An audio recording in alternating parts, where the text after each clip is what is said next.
Gabriel, pagkakatiwalaan kita sa ngayon. Huwag mo lang sana akong traidorin dahil hindi mo magugustuhan ang kaya kong gawin. Ani, Don Guerrero sa akin. Kumalukip-kip ako sa harapan nito tumingin kay Gustavo. Kung may dapat kayong pagkatiwalaan ay ako iyon, Don Guerrero. Nagtataka ako kung bakit may pumatong na lintas sa matabang baka. Dinampot ni Gustavo ang baril nito at itinutok sa akin. Ako ba tinutukoy mo linta? Galit nitong tanong sa akin. Ikaw nga ba? Naiinis ko ring tanong nitong pabalik. Pamagit na sa amin si Don Guerrero. Magpapatayin ba kayong dalawa? Nawala na ako ng anak, pati ba naman kayo mag-aaway? Hindi na ba matatapos ang gulong ito sa buhay nating lahat? Gabriel, malakang kasalanan mo sa akin dahil napahamak ang anak ko.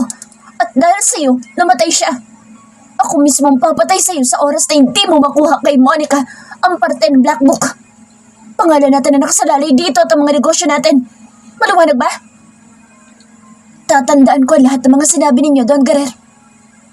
Anong ibig mo sabihin, Gabriel? Lumapit ako dito at mabilis na disassemble ang baril na hawak ni Gustavo. Ako mismo makakalaban ninyo. Oras na mawala sa akin ang pinaghirapan ko, Don Guerrero. Hindi na ako natatakot na makulong at mamatay dahil wala na sa Ella. Sa oras na ako ang traidorin ninyo, hindi ako magdadalawang isip na lumaban. Napalunok si Gustavo dahil sa sinabi ko't ginawa ko sa baril nito na nagkapira-piraso sa lamesa. Iniwan ko sila na kapwa na tahimik sa mga sinabi ko. Ngayon mas lalo ako nagdududa sa kutob ni Monica. Sa Gustavo, hindi nga kaya may kinalaman siya sa pagkamatay ni Ella? Kailangan ko mag-imbestiga para malaman ko ang totoo. Sa ngayon, kailangan kong bumalik sa bahay nila Monica para hanapin ang black book na kinuha ni Guzman. Pagkatapos kong pumunta sa San Martin ay nagtungo ko sa bahay nila Monica. Sa kwarto nila Guzman ako dumiretso. Nagkalat pa rin ang mga gamit noong nakaraang linggo na nagtungo ako rito. Hinalungkat ko ang lahat ng gamit mula sa aparador hanggang sa closet ni Guzman ngunit wala akong nakita. Nagtungo ako sa kwarto ni Monica. Malinis ang kwarto ng dalaga maliban sa isang unan na nalaglag sa sahig. Binuksan ko ang closet niya at nakita ko ang mga larawan ni Monica na kuha sa isang Victorial. Ang mga iyon ay larawan sa beach kung saan kami nagkasama. May ibang larawan din sa ibaba ng drawer. Mga larawan kasama ng isang lalaki na nakayakap kay Monica. Ito ba si Warren? Ang pangit naman pala. Mukha ko lang siyang pa at mas gwapo naman ako sa kanya ng 10 beses. Naasar na sabi ko habang nakatingin sa larawan. Bukod sa mga larawan sa drawer ay may nakita din ako na vibrator. Kumunot ang noo ko sa nakita ko. Gumagamit ba sa Monica ng ganito? Biglang sumikip ang brief na suot ko dahil sa nakita ko. Kinuha ko ang vibrator at inamoy iyon bago ilagay sa bulsa ko. Bigla ako naging interesado sa bagay na iyon. Kumuha ko ng bag at naglagay ng mga damit ni Monica. Kinuha ko ang lahat ng mga damit niya sa closet at pati na rin ang underwears nito. Wala ko nahanap sa bahay nila Monica na black book. Kung nasaan ang bagay na iyon ay wala pa ring clue. Walang alam sa Monica sa trabaho ni Guzman kaya wala akong maaasahan sa babaeng iyon. Maliban na lang kung may itinatagong secret room ang bahay nila Monica na alam nito. Habang paalis na ako ng bahay nila Monica ay nag-ring ang cellphone ko. Sa Brandon. Boss, may problema. Natakasan ka? Hindi, boss. Nakatulog kasi si Miss Monica sa balikat ko. Lasing na lasing siya, boss. Minura ko ng malakas si Brandon sa kabilang linya bago patakbuhin ng mabilis ang motorsiklong sinasakyan ko. Monica's POV. Ibaba mo na ang baril na iyan, Miss Monica. Natarantang sabi ni Brandon sa kanya. Nakataas ang dalawa nitong kamay at katatapos lamang nitong gawin ang iniutos ko. Nagpanggap lang akong nahimatay para makuha ang baril nito sa tagiliran. Hindi upang makatakas kundi para makipaglaro dito at magtanong ng mga ilang bagay tungkol sa daddy ko at sa trabaho nito.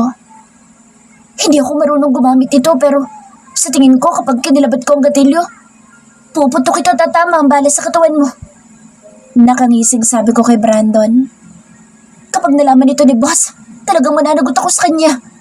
At ikaw din. May mga gusto lang naman akong malaman, Brandon. Tungkol sa daddy ko at kung totoo ba na masama din siyang tao.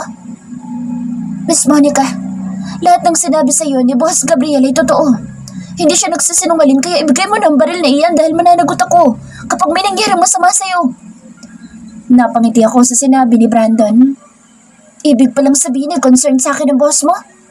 Dahil asawa ka niya. Tumaas ang isang kilay ko. Sa tulong mo, kaya ako nandito at nakatali sa isang demonyo. Mukha ka pa namang mabait, Brandon, at umaasa ako na sa bandang huli maaawa ka sa akin at tutulungan mo ako. Walang mabutit mabait na tao, Miss Monica. Hindi ka ba natatakot kay Gabriel? Umupo ako sa may lamesa at nag-cross legs. Hindi na ako natatakot sa boss mo. Pinatay niya ang mommy ko at pati na rin ang mga katulong namin sa bahay. Kinuha niya ang company at nandito ako sa lugar na ito dahil na rin sa kanya. Alam mo, wala naman talaga akong gustong gawin ngayon kundi barilin na lang ang sarili ko para matapos ng paghihirap ko.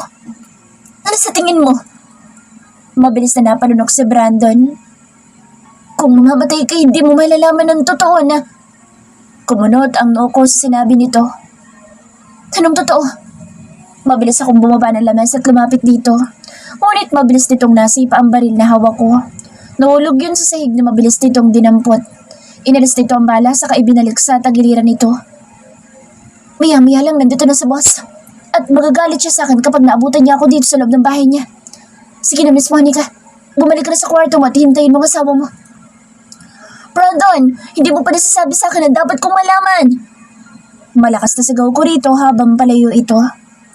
Hindi na ako kinibo pa ni Brandon. Ano kaya ang bagay na dapat kong malaman? Tungkol yun saan? Ay, mas lalo yata ako nasisiraan ng bait kapag may mga sekreto kong hindi nalalaman. Bumalik ako sa kwarto at inilak iyon. Binagsak ko ang sarili ko sa kama at nagpahi din ako ng brandy sa katawan ko para maamoy ni Gabriel. Nalasing ako. Katulad ni Gabriel, hindi ko rin kayang mapaikot si Brandon. Nawawalan ako ng gana para mag-isip ng next plan ko. Pero kanina kinilig ako ng murahin ni Gabriel si Brandon dahil sa sinabi nito. Hindi kaya nagsiselos ang lokong yun? Dapat na ba akong matuwa? Tinapi ko na mahina ang pisngi ko. Be careful, Monica. Hindi anghel na bumaba sa lupa si Gabriel kundi isang demonyo sa ilalim ng lupa.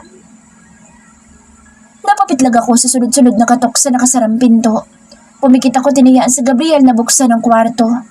Hindi ko nakikita ang reaksyon ni Gabriel pero naramdaman ko na nakatingin siya sa akin. Naririnig ko ang tunog ng sapatos nito na palapit sa kamang hinihigaan ko.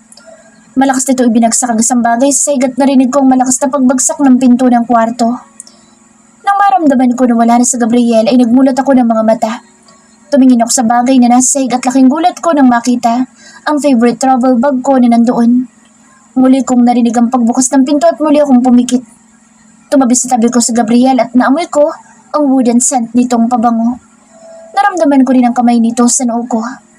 Hinahawi marahil nito ang buhok na tumabing sa aking muka. Pasaway ka talaga, Monica. Bulong nito sa akin. Napanood marahil nito ang CCTV footage sa ginawa ko kanina kay Brandon. Gumalaw ako para talikuran si Gabriel. Hindi niya ako pwedeng mahuli na nagtutulog-tulugan lang. Hinawakan nito ang balikat ko. Mainit ang palad nito habang pinaglalandas ang daliri sa braso ko. Inilayo ko ang sarili kay Gabriel ngunit niyakap niya ako. Alam kong gising ka pa, Monica. Naiinis na bumangon ako sa kama at tumingin dito. Ano na naman bang kailangan mo? Alam kong ginawa mo kay Brandon. And? Hinila ako ni Gabriel at lumantay ang likod ko sa headboard ng kama. Nakatukot naman ang isang kamay nito sa pader at ang isang kamay nito ay nakahawak sa baba ko. Sinasadya mo bang magalit ako sa'yo? Tumingin ako sa mga mata ni Gabriel. May dapat ka bang ikagalit?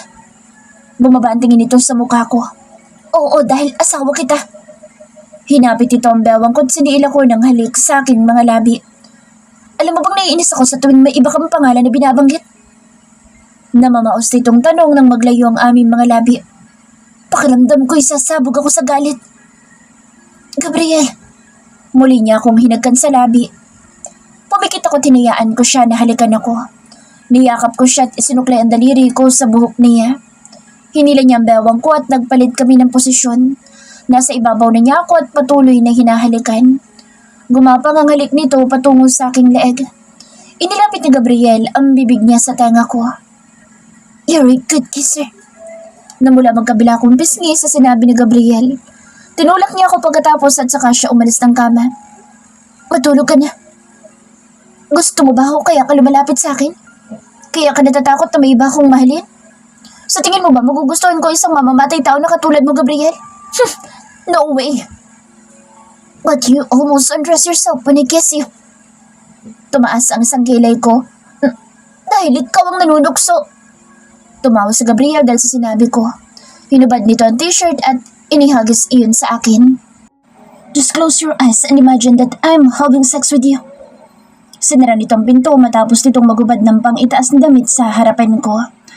Nang makaalis si Gabriel ay inihagis ko ang t-shirt nito sa basurahan. Naisahan na naman ako ng Gabriel na iyon. Kailangan ko na talaga makaisip. May next plan dahil hindi ko na alam kung kaya ko pa bang kontrolin ang sarili ko sa oras na isidyos ulit ako nito. Nalibang ko na lamang ang sarili ko at sinimulan na halongkatin ang laman ng trouble bag na kinuha ni Gabriel sa bahay namin. Gabriel's POV. Boss, mahinang sabi ni Brandon habang palapit sa akin. Alam na ni Brandon kung galit ako dahil kanina pa nakasalubong ang mga kilay ko habang hinihintay ito. Paano kang naisahan ni Monica? May hawak akong round glass at nasa log house kaming dalawa. Boss, inakala ko talagang nahimatay siya dahil sa sobrang kalasingan. Hindi ko naman alam na may balak pala siyang masama at inutusan niya ako na sabihin sa iyo tungkol sa... Tumigil ito sa pagsasalita at tumingin sa akin. Para magselos ka, boss. And you think I'm in love with her? Yes, boss. Mabilis nitong sagot. Inihagis ko sa kanya ang baso na hawak ko pero nasalo naman ito at muling inilapag sa lamesa. Boss, huling nakita ko na in love ka noong sabihin mo sa akin na sinagot ka na ni Miss Ella. At ngayon, nakikita ko ulit na in love ka kay Miss Monica. Shut up, Brandon! Kinuha nito ang wine na sa lamesa at sinalinan ang baso ko. Ngumiti lang ito sa akin at saka umupo sa wooden chair. Okay, boss. Sinabi mo eh. Napailing na lamang ako habang nakatingin dito. Kumalukad-kip ako sa harapan nito habang seryosong nakatitig sa mukha ni Brandon. Sinabi mo sa akin noon na kaya mong isugal ang buhay mo para sa akin? Hindi pa rin iyan nagbabago, boss. Malaking utang na loob ko sa iyo dahil nakalaya ako sa kulungan at malaya ngayon na nagagawa ang gusto ko dito sa labas. At kaibigan din ang turing ko sa iyo, boss. Wala akong pinagkakatiwalaan ngayon kundi ang sarili ko lang, Brandon. Sinabi mo na yan noon sa akin, boss. Pero hanggang ngayon ako pa rin ang tinatawag mo. May masama akong kutob kay Gustavo. Gusto ko makasiguro na patay na nga talaga si Guzman. Nanlaki ang mga mata nito sa sinabi ko. Patay na si Guzman, boss? Alam na ba ito ni Miss Monica? Umiling ako ng mabilis. Wala siyang dapat na malaman, Brandon. Naintindihan ko, boss. Gagawin ko yung pinag-uutos mo. Itinaas ko ang isa kong kamay at sananyasan itong umalis. Hindi pa rin buo ang pagtitiwala ko sa mga tao ngunit may isang bagay akong gustong subukan. Ang maniwala sa kabila ng mga kasinungalingan. Tumayo ako at kinuha ang baril ko na nasa ibabaw ng lamesa. Kailangan kong bumalik sa bahay ko at balikan ang taong kailangan kong subukan. Hindi dapat malaman ni Monica ang tungkol kay Guzman dahil mawawalan ako ng alas kapag nangyari iyon. Isa pa, kailangan ko ng tulong niya para hanapin ang black book na may kinalaman sa takbo ng triad. Isa na namang sakit ng ulo ko. Nakita ko sa Monica na nakaupo sa sofa. Alauna ng madaling araw pero nandoon ito at kumakain ng butong pakwan. Shit, ibinigay ba ni Brandon ang pagkain na iyon kay Monica? Matatandaan ko na yun ang paborito ng mokong na iyon. Nagkalat ang mga balat ng kinakain nito sa tiles. Napailing na lamang ako lumapit dito. Nakasuot na ito ng ternong pajama mula sa mga damit nitong kinuha ko sa kanila. Marunong ka ba maglinis? Nariyan ka na pala, boss. Panginis pa nito sa akin. Nilapitan ko siya at tinawakan sa kamay. Are you trying to seduce me again? Nakangising tanong nito sa akin. Ayaw mo sa akin pero kung makabakod ka sa akin, para mo akong pag-aari. Shut up! Binatawan ko ang kamay ni Monica na hawak ko. Mas gwapo at gentleman si Brandon kaysa sa'yo. Binigyan pa niya ako ng pagkain na ito. Tinaas nito ang sampak ng butong pakwan na hawak nito. Umupo ako sa ibabaw ng lamisita at tumingin ng diretso sa mga mata ni Monica. Gusto mo bang araw-araw na makasama si Brandon? Hindi niya ako pinansin habang kumakain ng butong pakwan. May gusto ko ipagawa sa iyo kapalit ng kalayaan mo. Mabilis niya akong nilingon at tumingin ng diretso sa mga mata ko. Are you serious? Give and take tayo, Monica. Sasabihin ko sa iyo kung nasaan si Guzman, pero may kapalit. At ano namang kapalit nun? Paano ko makakasigurado na alam mo kung nasaan ang daddy ko? Dahil papatayin siya ni Don Guerrer kung wala kang gagawin para iligtas ang daddy mo. Hindi ako nakikipagbiruan, Monica. It's not about Ella anymore. Mas importante ito kaysa sa ibang bagay. Tumaas ang salitong kilay at napaawang ang bibig. Ibang klase ka rin, boss. Ibinaba nito sa sofa ang hawak na pack ng butong pakwan. Ano ba kaya ipagagawa mo sa akin kapalit ng kalayaan namin ni Daddy? Paano ako makakasiguro na tutupad ka sa pangako mo? I have my words, Monica. Kapag sinabi ko, ginagawa ko at yun ang dapat mong panghawakan. Kailangan mo makita ang black book. A kind of diary? Tanong nito bago tumawa. Hindi ako nakikipagbiruan, Monica. Importante ang black book na iyon sa akin. Nasa kamay na ni Guzman, pero tikom ang bibig niya hanggang ngayon. Kung gusto mong mabuhay ang daddy mo, kailangan mo makapagtulungan sa akin. Ayoko. Trap iyan na pwede ko ikapahamak once na pumayag ako sa gusto mo. Sinabi mo noon na walang gizo na makaliligtas sa galit mo dahil sa pagkamatay ni Ella. Bakit ba ang tigas ng ulo ng babaeng ito? How can I convince her? Okay then. Inilabas ko ang cellphone ko para tumawag kunwari. Kailangan ko ng patahimikin sa Guzman at ikaw. Habang buhay mong pagbabayaran ng... Okay na! Pumapayag na ako! Mabilis na sabi nito sa akin. Tinapi ko ang balikat na Monica. Good! Mabilis ka naman palang kausap. Bukas na bukas, isasama kita sa triad bilang asawa ko at wala nang iba. Just act na wala kang galit sa akin sa harapan ni na Don Gerard at Gustavo. Kailangan mo kong tulungan sa isang bagay, Monica. Gamitin mo ang charm mo para paikutin ng mga tao. Paano ko mahanap ang black book na sinasabi mo? Kusang lalapit ang isang bagay sa talaga nagmamayari. Hintayin natin na lumabas ng kusa ang bagay na itinatago. May kutob ako na wala kay Guzman ang black book at walang alam doon si Monica. May isang tao akong pinagdududahan at walang iba kundi si Gustavo. Siya lang ang may kakayahan na traidorin ako dahil alam ko na may kinikim-kim pa rin siyang galit sa akin dahil ako ang tinanggap ni Don Calixto bilang tagapagmana ng Montessori. Ngayon may ikipaglaro ako ng hide and seek at kung sinong unang mahuli ang siyang matatalo. Kailangan ko ng patunay na tutuparin mo mga salita mo. Hinila ko ang batok ni Monica at siniil ito ng halik bago bitawan. Sinampal ako ni Monica dahil sa ginawa ko. Umaabuso ka na! Pinahid ito ang mga labing hinalikan ko. Or may actions, Monica. Tinalikuran ko siya at ipinamulsa ang dalawang kamay ko sa bulsa ng pantalong suot ko. Ang labo mong kausap! Hindi ko na pinansin ang pagsigaw ni Monica dahil sa inis nito sa akin. Sigurado na ako ngayon sa taong kailangan kong pagkatiwalaan dahil muli kong nararamdaman na tumitibok ang puso ko para sa kanya. At hindi ko siya pababayaan sa misyon na harapin naming dalawa. Kahit pa alam ko na sa gerang ito'y pwede kong ikamatay ang pagpasok ko sa madilim na bahagi ng aking mundo. Monica's POV. Habang nakatanaw ako kay Gabriel na paakyat ng hagdan ay nagpatuloy ako sa pagkain ng butong pakwan.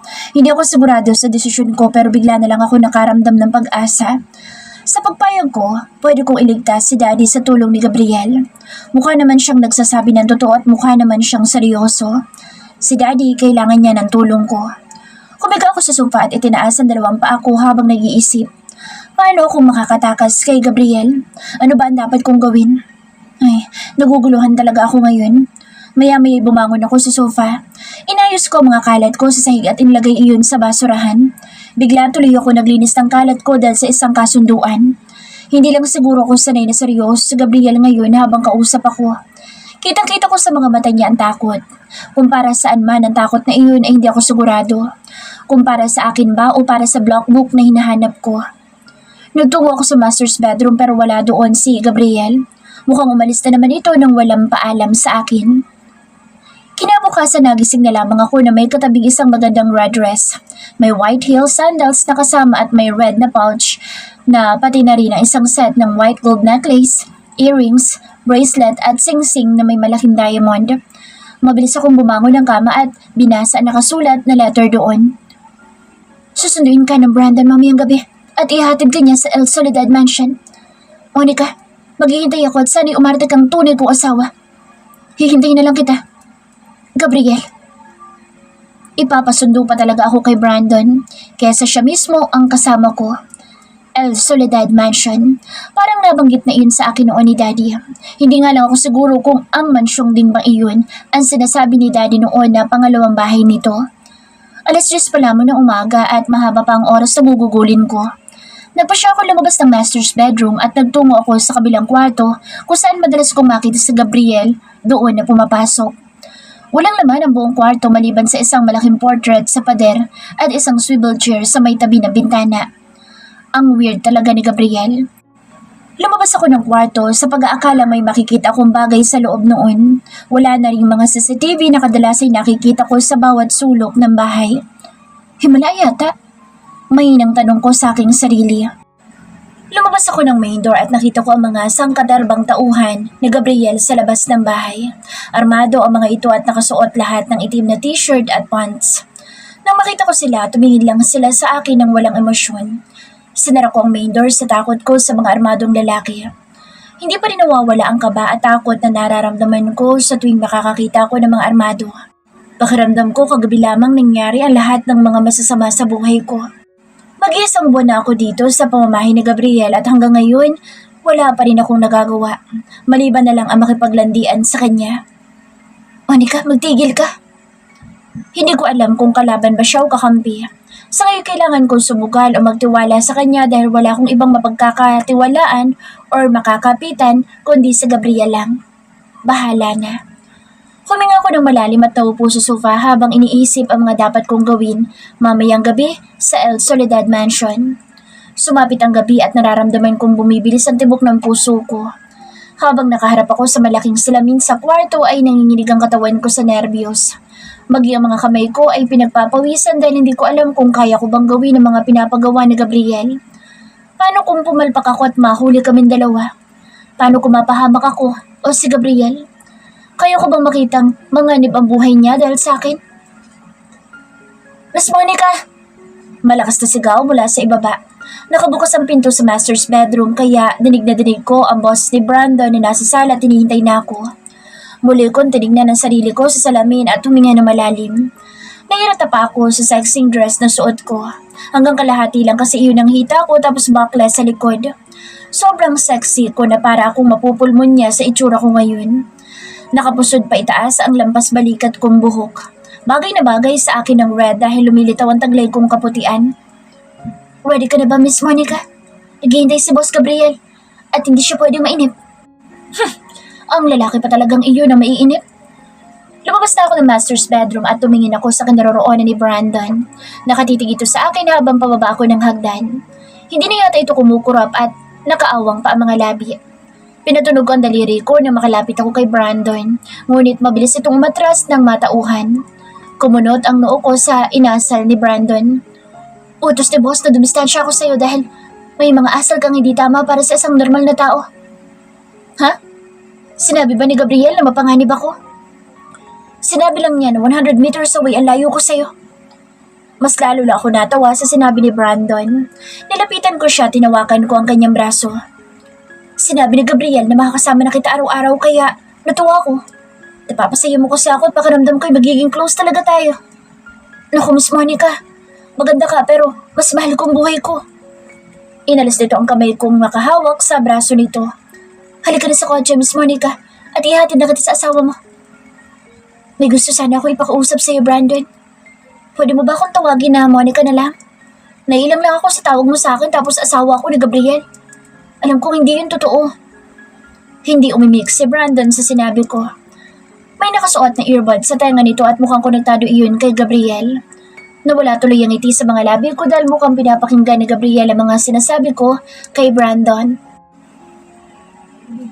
Gabriel's POV. Sigurado ka na ba sa plano mo?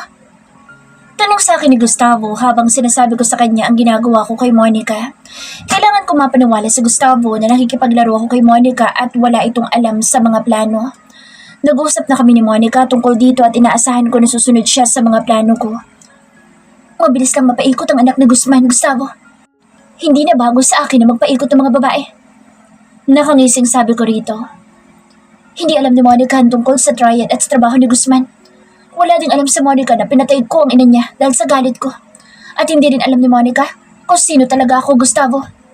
Hindi ba't mas okay na nakikita natin ang anak ni Guzman na malayong nakakakilos? At dadalhin niya tayo sa kinaroroonan ng Black Book. Ang sakin lang naman, Gabriel, baka maging dahilan pa sa Monica para mapahamak ka. Tumingin ito sa akin at saka nag-iwas ng tingin nang magsalubong ang mga kilay ko. O pahamak tayo, Gabriel. Ang mga babae, mabilis magpaikot sa ulo. Baka naman tayo ang maisahan ni Monica. Tinaas ko ang mga paa ko sa lamesa at tumingin dito. Kinakabahan ka ba sa maaaring mangyari? Bakit naman ako kakabahan, Gabriel? Alam mo naman na sa ating dalawa, ako ang mas pinagkakatiwalaan ngayon ni Don Guerrer. Ngumisi ako sa sinabi nito dahil dalawas ay kinikilos dito sa pagmamayabang nito sa akin. Ganoon ba? Mukhang walang magiging problema. Alam naman na ni Don Guerrer na pinapunta ko dito sa Monica para maobserbahan natin ang galaw niya. Ibig sabihin wala kang pakaalam kay Monica? Paano kung bigla na lang ako magkaroon ng interes sa kanya? Okay lang ba yun sa'yo, Gabriel? Hindi ka ba magagalit? Alam ko naman na sa ibang bagay ang interes mo ngayon, Gustavo. Pero kung mangyari man iyon, tumingin ako sa mga mata niya. Walang problema. Katulad nga na sinabi ko kanina, wala akong interes kay Monica at pinapaikot ko lang siya. Tapos na ako sa kanya, Gustavo. Alam ko naman na pagdating sa mga tira-tira, ikaw palagi ang sumasalo. Masama akong binalingay ni Gustavo. Kinayom nito mga kamay habang nakatingin sa akin. Ayusin mo panalita mo, Gabriel. Baka nakakalimutan mo kung anong lugar mo dito sa Triad ngayon. Galit na nito at halata ang pagkainis sa tinig. Tumawa ako ng malakas at binabaan pa ako. Tumayo ako at inayos ang aking suit na suot. Pinagbag ko sa harapan ni Gustavo ang dumikit na alikabok. Relax! Hinawakan ko ang balikat niya ngunit marahas niyang inalis ang kamay ko.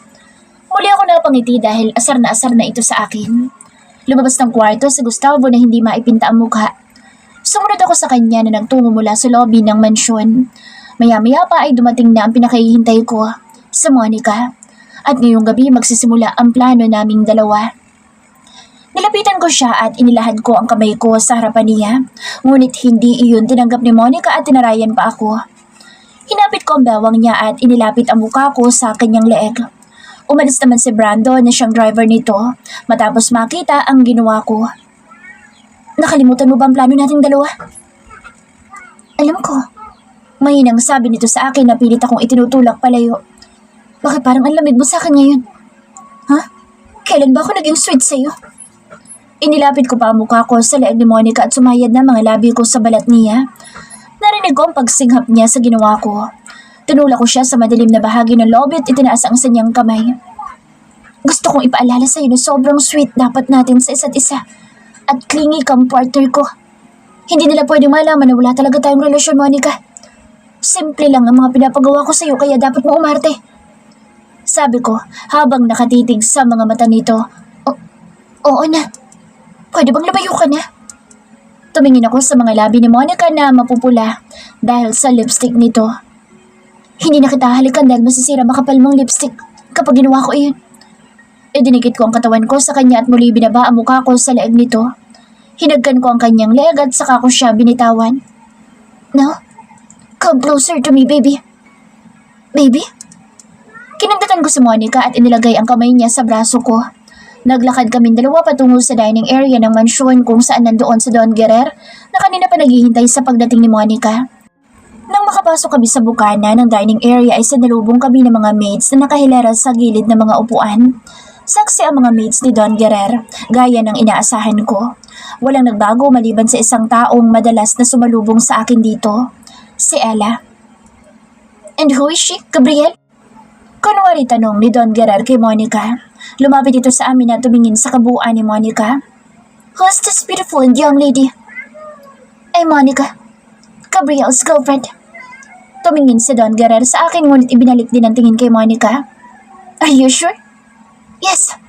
Sinabi sa akin ni Gabriel na dadalhin niya ako dito sa inyo para ipakilala sa itinuturing niyang second father niya. I'm glad to know you, sir.